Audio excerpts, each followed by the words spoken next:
Thank you so much for joining us for CBN NewsWatch. I'm Ephraim Graham. Ahead today, we're going to show you why the Federal Communications Commission is calling on the U.S. government to ban the Chinese social media app TikTok. Plus, black women who experience breast cancer are more likely to die than white women. One day I just touched my chest and it was actually like right here and I felt a lump. So I was pretty much planning to die, getting things together for my children. See what treatment she used that saved her life and the lives of others. Then later, he's a man of strong Christian faith who holds on to these words in the Bible. Have I not commanded you? Be strong and courageous. Do not be discouraged or dismayed, for the Lord your God is with you wherever you go. We sit down with NHL coach Brad Larsen to talk about his life on and off the field. All these stories and more coming up next from the CBN Newsroom.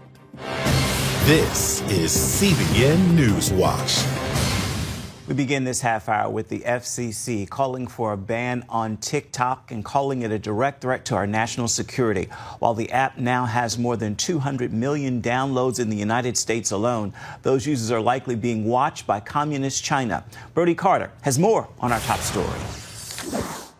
The phenomenal growth of TikTok, owned by the Chinese company ByteDance, means its information infrastructure is collecting Americans' personal data at an alarming rate. Even simple information like your name, birthday, and location could be used for extortion. China has a national security law that compels every entity within its jurisdiction to aid its espionage and what they view as their national security efforts. FCC Commissioner Brendan Carr is back in the spotlight after a revamped push to ban TikTok. He cites national security concerns, including that China could use data collected here to potentially influence the country's political process, and even more. And we see just a history of nefarious conduct, from business industrial espionage to blackmail. So there's a lot of reasons to be concerned. Carr told Axios, quote, "There simply isn't a world in which you could come up with sufficient protection on the data that you could have sufficient confidence that it's not finding its way back into the hands of the Chinese Communist Party." Now we know that they were planning to target specific Americans. It's now been banned on military devices, on government officials' devices, yet it's still available for the average American. Jake Denton with Heritage Foundation says the Treasury Department first investigated TikTok in 2019. Afterward, then-President Donald Trump threatened to ban the platform in 2020 unless it was sold to a U.S. company. Today, the Foreign Investment Committee is working to determine whether TikTok can be divested from the Chinese company. Denton says American data could end up in Texas, but worries U.S. servers could still be accessible to Chinese engineers, risking Americans' data. So ultimately, take the device from your child, remove TikTok, make sure this is not, on the devices of your family members, because the data collection is happening whether or not you want to acknowledge it. The only solution here is an outright ban of TikTok in the United States. And I don't use TikTok for that reason, is because I know where it's going. It's going to the Chinese government. Free speech advocate and creator of TuskBrowser.com, Jeff Berman, says TikTok surveillance tactics partly inspired him to create a web browser protecting users from bad actors, and warns the Chinese government's playbook could easily happen here in the U.S.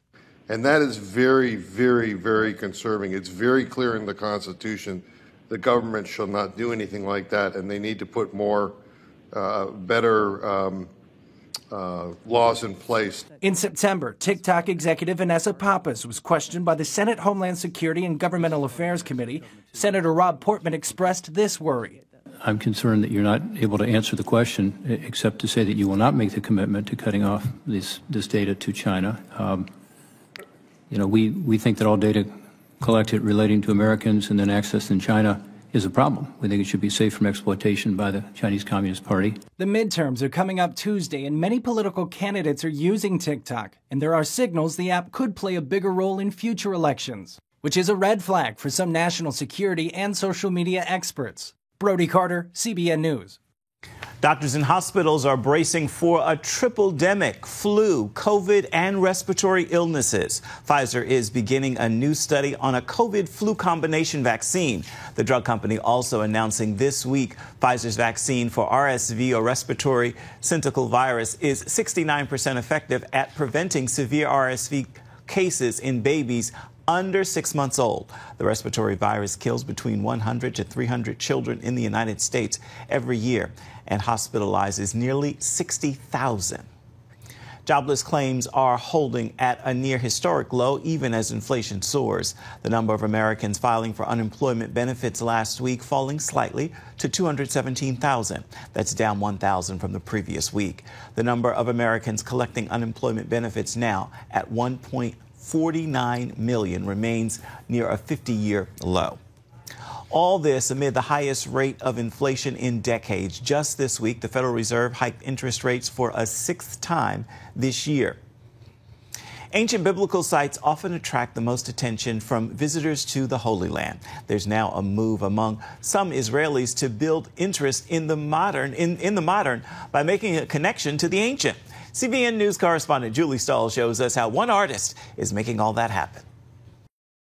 You're looking at what's called archaeology, the first art exhibit in an active archaeological site. In Jerusalem, sometimes the best stories are found underground.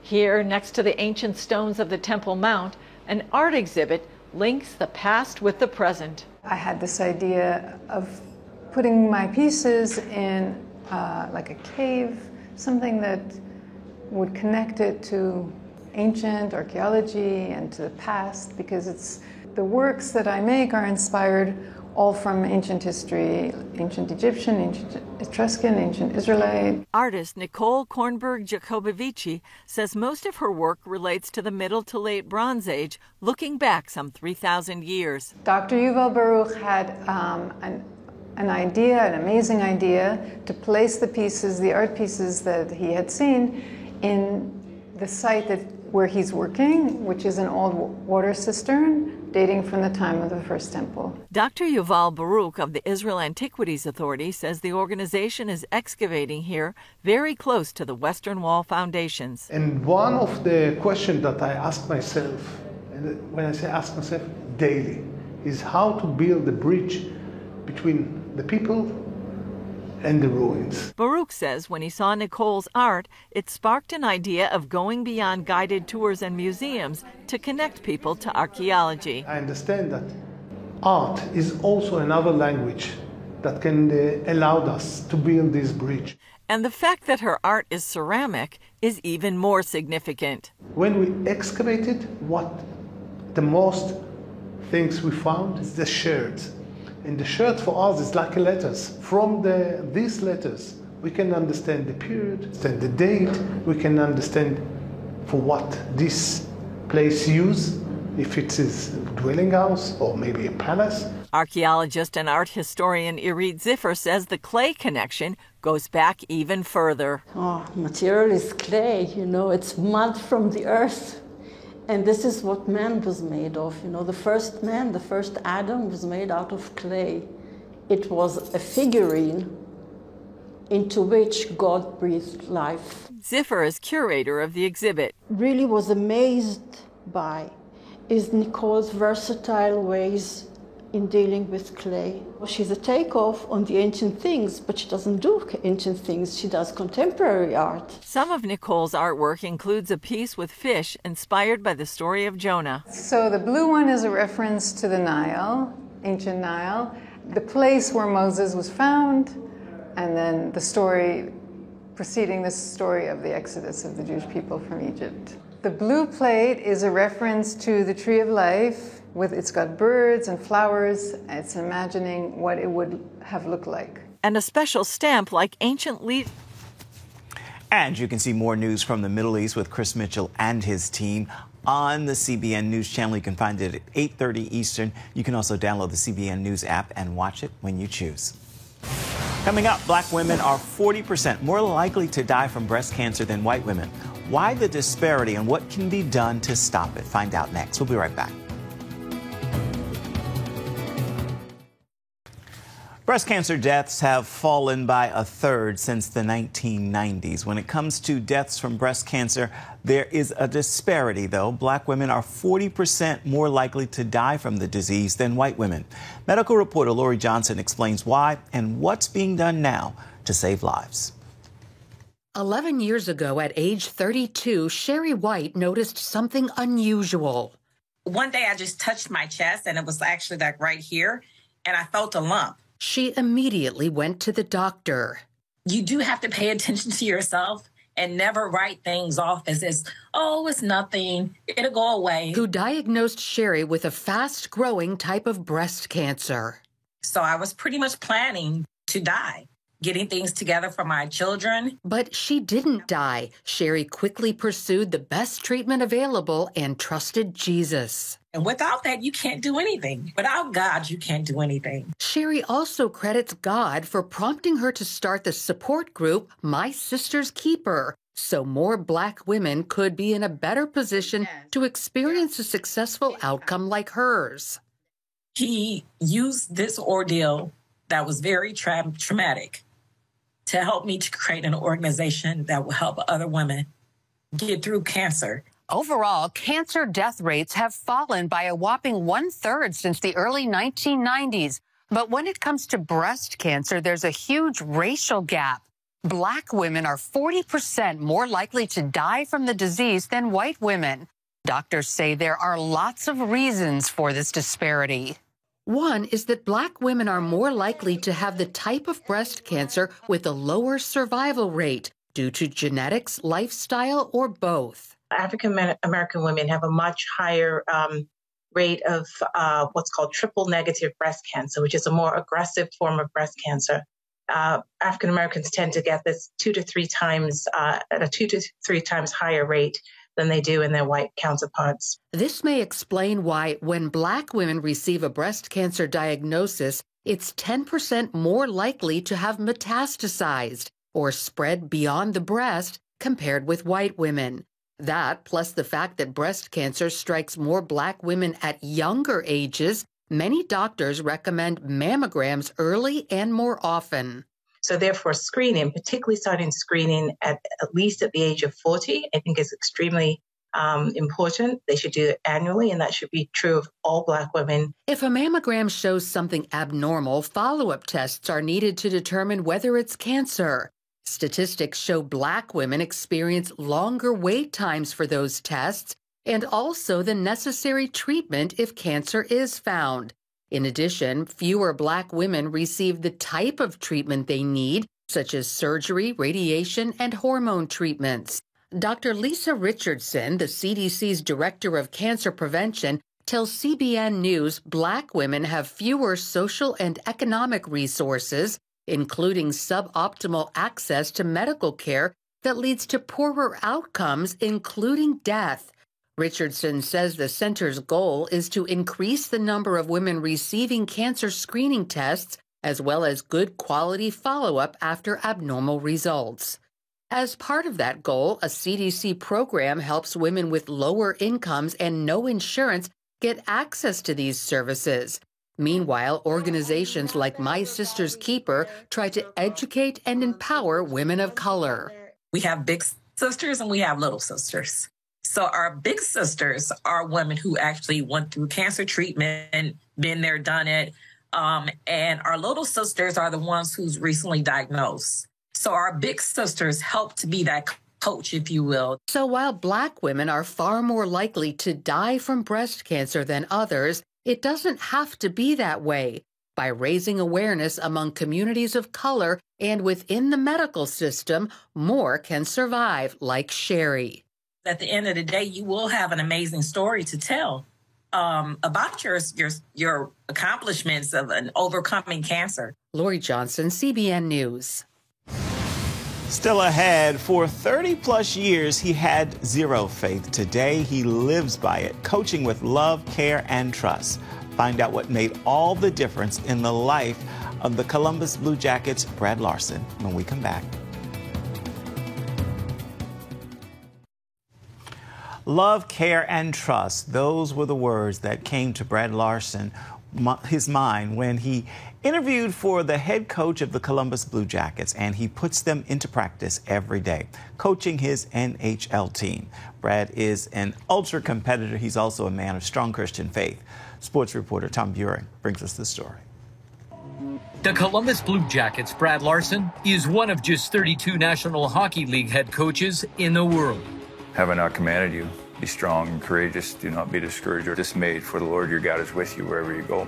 Going places is what the former player, assistant coach, and two-time cancer survivor has done, exemplifying a rare transparent blueprint of depth for the Blue Jackets. Brad inspires contagious strength from his own personal transformation. Joshua, when 9 stole your life first. To me, it represents being bold, and you have nothing to fear, good, bad, everything in between. He's with you, always. As I've started those coaching moments and you get higher up, is it stressful? It's not because I'm doing it perfect, but it gives me perspective on why I'm doing it and who I'm doing it for. Brad, how did it move from simply reading scripture to where it's embedded into who you are? Morning time is my time. And I bring my dog to work with me, and she curls up on the couch, and I have my quiet time with the coffee, and that kind of sets my day. And to do a job that I'm deeply passionate about, I do believe God has placed me here for a reason. It's a lot of hours. My time with my family is very important. My wife needs a husband, my kids need a father. And so quietness and by yourself is when I connect the greatest. It's got to be a priority, and getting into the Word and just reading Scripture, that's real important to me. His way of treating the world is the right way. He's strong-willed, bluntly honest.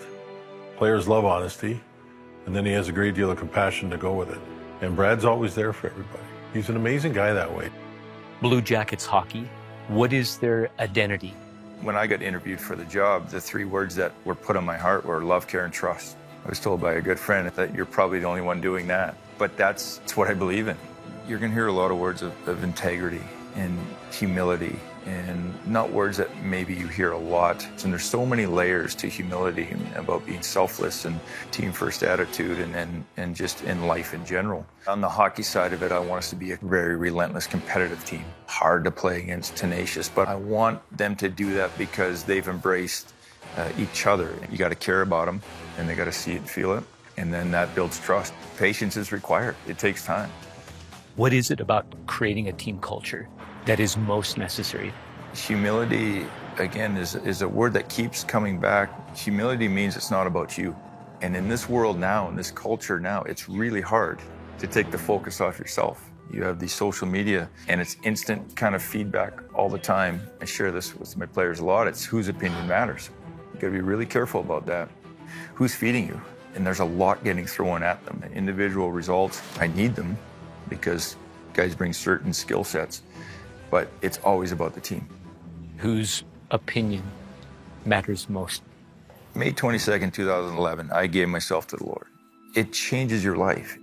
For 30 plus years of my life, I had zero faith, and I didn't know who that God was and what that looked like. So you build your whole life of this, almost a facade of who you are or what you want to represent. And I'm not that man. You know, I don't want to be that man anymore. So change is required. To change, you have to change. You viewed this game for a long time as a fan, as an assistant coach, as a player, but now you're the head coach. How does that view look different? Once you become the head coach, you're worried about everybody. It's a huge responsibility and one that I never take lightly. I love it. I love just trying to help people, and not just in the game, but away from the rink. And I'm ultra competitive, and I want to win every game. And I understand the business I'm in. It's wins and losses, and that's how we're judged, and embrace the struggle and go, okay. I come back to John 3:30, where he must become greater and greater, and I must become less and less. I'll get out of his way and see where he wants to take it. You self-acknowledged as a ultra competitor. Jesus Christ, is he a competitor? Oh, yeah. How? He's like the ultimate warrior. When I understand what Jesus gave up, what he went through, there is nobody tougher than Jesus. At any time, he could have brought in the cavalry and made it go away, but he didn't. It's incredible. When you think about the purpose that Jesus came and did it for, and then you see that kind of love and grace, that grabs your attention. You're a 2-time cancer survivor over a span of 3 years. What did that fight draw out of you? I wasn't a believer then. I had an athlete's mentality at that point. When I found out I was stage 2, almost stage 3 melanoma, you know, we were very fortunate. And then a year and a half later, I had testicular cancer going into playoffs. And it was on my daughter's first birthday, having surgery, and went through radiations. We caught it early. It wasn't that I was thinking about dying. It was, why am I here? And understand, oh, it's not about you. You reached a place, urgency, desperation, great vulnerability. How did you confront uncertainty? Well, confronting it, it came down to surrendering it. I can say this with total conviction that I don't live in fear. I don't coach out of fear. It's Proverbs 16:9 says, I can make my plans, but God determines the steps, right? When you start to embrace that and understand that our time here is short, and then go back to what I was talking about, purpose, yeah, I want to win a Stanley Cup. But I think there's a much bigger responsibility to try and impact people in a positive way. So true, so true. Stay with us. Your Friday Faithful is coming up next.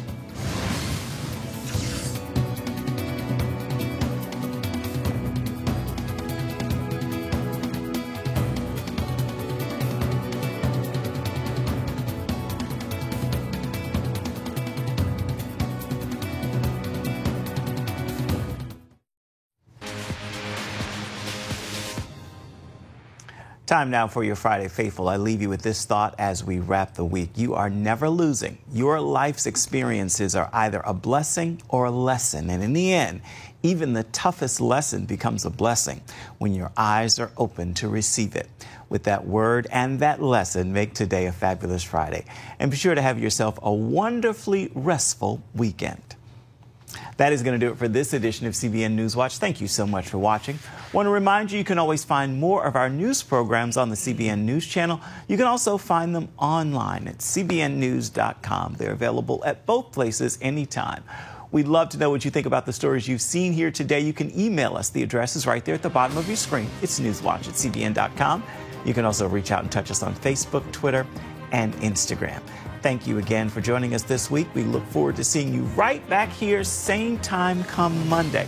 In the meantime, be sure to have yourself a wonderful, restful weekend. We look forward to seeing you, and thank you for your company today. Goodbye, everybody, and God bless.